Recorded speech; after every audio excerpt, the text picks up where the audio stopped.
So Dr. Pearce is still up here, so let's start with some questions. Councillor Hewitt. All right, question for you, Chair. How do you want to proceed? Were you going to sign off the Deloitte report and then the HBRIC one, or? That's how we'll do it, but well, let's have questions for both parties to start with. All right, my question then is for you, Liz. We've received a lot of information here today. We have the directors of HBRIC inform us that they're satisfied of the state the project has got to. Are you satisfied that we've received all the information we need in order to make a decision today? I am, with obviously the proviso that there is one of the recommendations which I'm going to propose some alternative wording, which is around condition precedent 8.3.3, the financing or the funding, that you actually need to be further satisfied with that through a written advice from the other investors closer to financial close. But with that exception, yes, I am. So if you'll include that when you're ready, I'm prepared to move that report, the HBRIC report. Other questions? Let's go. Councillor Pipe. This is a question most probably to Dr. Pearce. Just talking about the scrutiny that this project has actually undergone, and I just want to ask Dr. Pearce if maybe he could just elaborate on, it seems that though the tyres have been kicked on this one for some time now. The magnifying glass has been put over this by a number of people. Can you just elaborate, please, on the sort of scrutiny that this has undergone? I think a fair amount of this is set out in the paper that we've provided to you, Councillor Pipe. So first of all, there were other investors involved earlier on who did a substantial amount of due diligence and did a substantial amount of work on the financial model. In the process of selecting the investor, we had three highly qualified, very substantial investment parties who also did their own investigations, their own modelling, their own model validation and so on. With two of those, we progressed to tripartite negotiations with Crown Irrigation, and then subsequently we selected one of those on the basis of the characteristics of the investor that I spoke about before.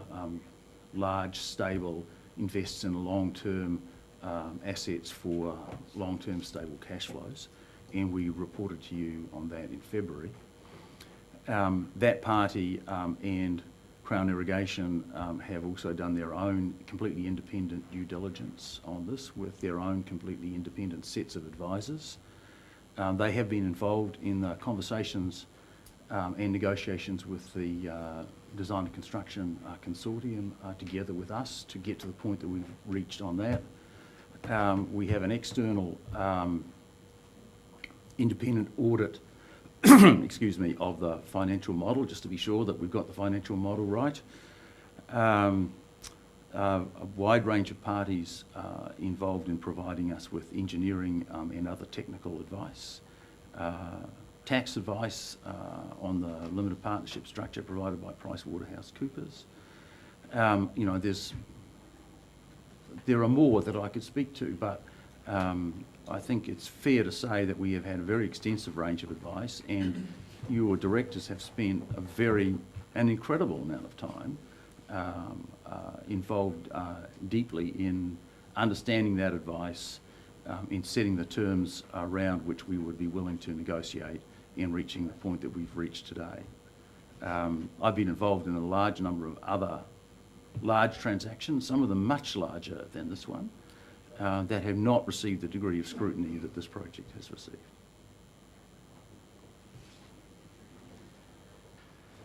Further questions? Councillor Bevan. Thank you, Chair. I've got a couple of questions here. I'm not quite sure who I need to address them to, but you'll sort that out.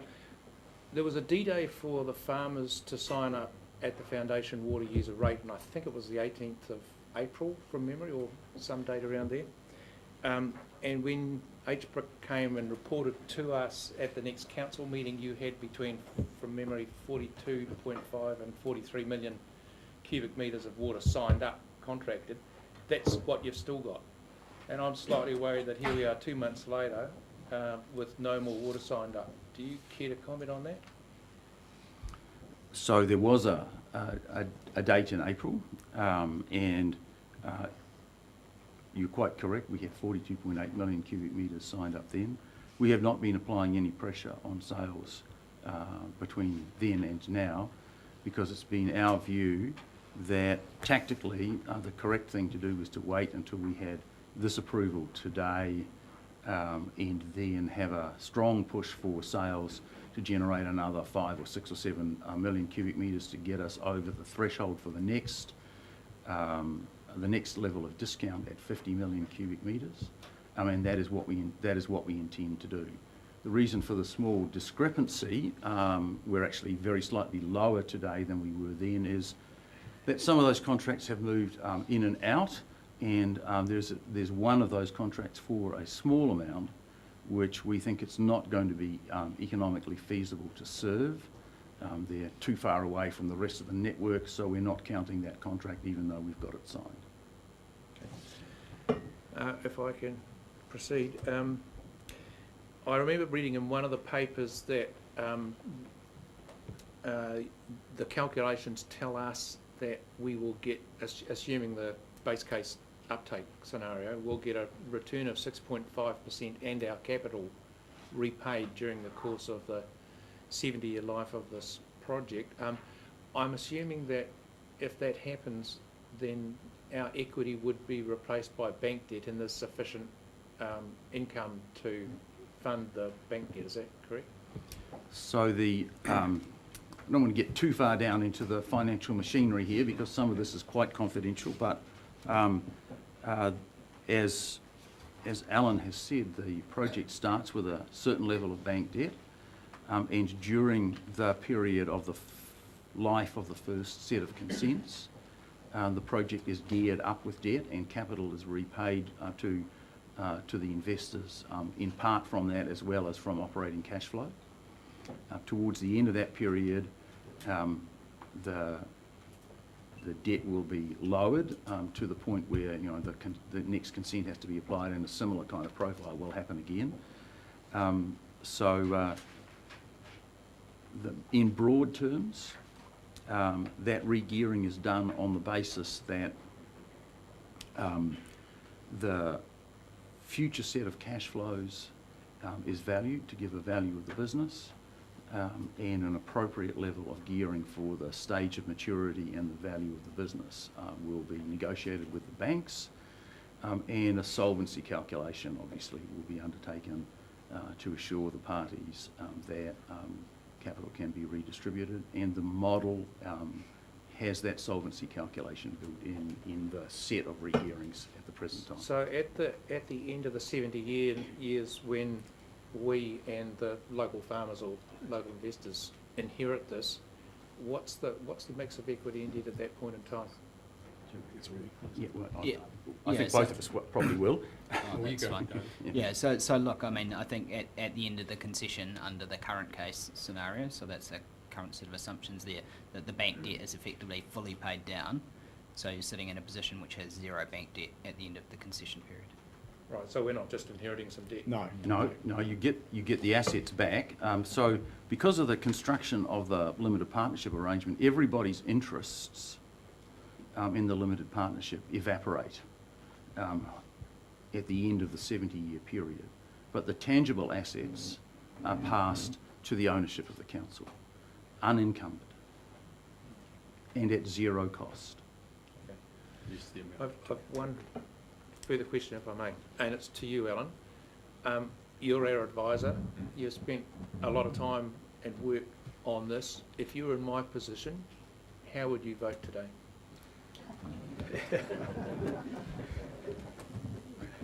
Well, I'm not, but and look, it's a no one's sort of trying to gild the lily and say this is an easy decision, but Because it's got a bunch of other things. Look, my instinct is that to do nothing isn't really an option for you folk, and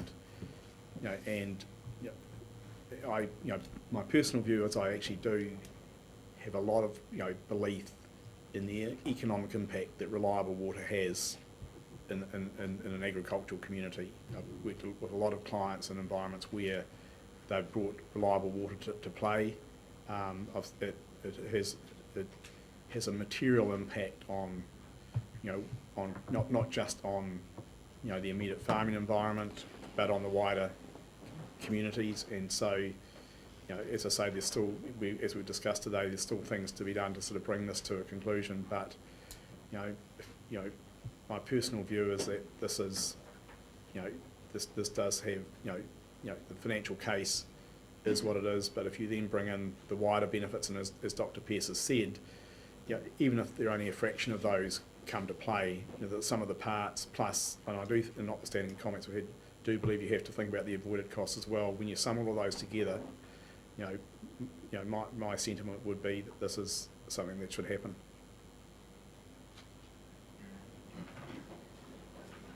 I have two questions. First one to you, Andy. I think a lot of us still have some issues on the environmental, and thanks for your presentation on the environmental advantages. I guess I struggle with the fact that the business plan, the new business plan, still states 30% reliance on dairying, and actually says in it that that predicts 8,000 hectares of dairying, intensive dairying, on light soils. I just can't see how that reconciles with an environmental advantage. And I can hear all the other things you're saying, but I still struggle with that. So that's just my first question. So if I interpolate a question into that comment, I don't think our business plan says 30% dairying. The forecasts in Macfarlane Rural Business and others do that. My personal view is that it won't get to that. The environmental restrictions that are in this scheme will make it extremely difficult for dairying to expand on light soils. It will, I think that is borne out by the fact that in the however many 198 or whatever it is contracts we have signed today, only one of those is for a new dairy development. There are a handful of others that are to take water for existing dairy farms. In addition, you, through the changes in our statement of intent, or in the letter conveying that to us, have asked us as directors and our appointees on the general partner to be exceptionally scrutinous about the expansion of dairying and other high nitrogen releasing land uses on light soils. We take that very seriously. Not just because you've asked us to, we took it seriously long before you asked. As I say, it's my belief that there won't be a substantial expansion of dairying. I've got a second question, but just part of the decision that we had to make was based on that Macfarlane report. So, it's in the Macfarlane report. My other question is to Deloitte. Have you done any analysis on how much money HBRIC's going to have to borrow to pay our 6% guarantee fee? And have you done any sensitivity analysis on that? So, it's 15 years, according to our chair, that we're going to have some difficulty, that the scheme has difficulty paying the 6% for 15 years. So I guess we're going to get some sometime, but what's the accumulated sum we're not going to get from the scheme that HBRIC are going to have to borrow against the securities, which includes the Napier Port and the dam, of course? And have you done any sensitivities on the absolute downside? So we have a commodity crisis, and there are no, it doesn't exceed 45 million cubes that we've already sold. so it stays flat for 25 years. What will that debt get to? I mean, is it 60 million, 50 million? What is it? No, the short answer is no, we haven't. We've obviously reviewed, the models around the base case calculation that HBRIC has undertaken, but we haven't sort of, undertaken scenario analysis there. And I guess at the end of the day, there'll be a whole range of choices that would have to be made under that sort of scenario in terms of, you can't. If it's not possible to sort of fund those sort of dividends under that extreme scenario, then there'll be other choices that presumably council would have to make at that point. But no, we haven't modelled that that extreme scenario ourselves. Can I? Chair, just something, have you modelled any scenario? Well, what is it? And what figure are we expected to have to absorb on our HBRIC balance sheet? Oh, so HBRIC, I guess they have done it. Yeah. So the answer is over that 15-year period in the base case that HBRIC gets to about 15% gearing if it has to borrow to pay those dividends, and that's assuming that there's no change in our equity value.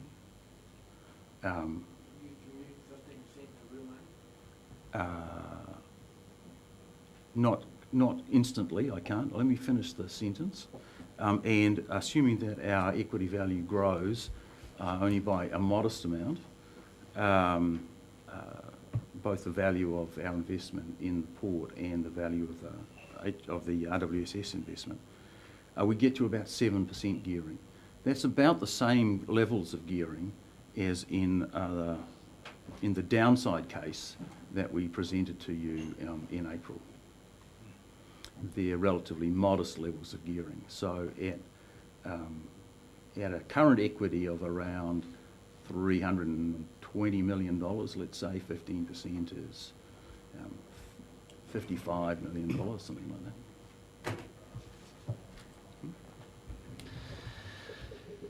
Councillor Scott, I'm actually going to have one question. We'll have a quick break. We've got a cup of tea for the gallery, and then we'll come back, a few more questions, and get into the recommendations. I So, do Councillor have Scott. two, so I can ask one. Is that right? Sure. Yeah. My first question relates to, and it is a question for Mr. Dent, but it relates to the HBRIC presentation of Dr. Pearce on page 8 of his slides, when he discussed the limitation of the investment by HBRIC. My question to you, Mr. Dent, because this has been raised in the public all the time, there'll be more money and more money required. Are you confident that this stacks up? This is, just for clarity, this is the statement that our liability is limited to the $80 million? Absolutely. There's no recourse to HBRIC or to council or to the ratepayers. No further recourse. Yes, we are. Now, with any of these things, there have to be caveats because at the moment, there's no obligation for HBRIC to put any more money into the scheme. Thank you. Just a supplementary there. I presume there's no other obligation for any other equity player. Well, there's no obligation. Parties will have to make. If a rights issue is called. Yeah. Yes, correct. The 42.8 million cubic metres and positive operating cash flow and the senior debt trigger for that is on the basis that no party has to put further equity into the limited partnership. Let's just have a quick break for 10 minutes or so. I think there's a urn, Leanne, over there for a cup of tea, coffee. Comfort stop. 10 past. A few more questions. There's still a few more questions, and we'll get to the recommendations. Thank you. I was just worried about that figure that I put down in this report.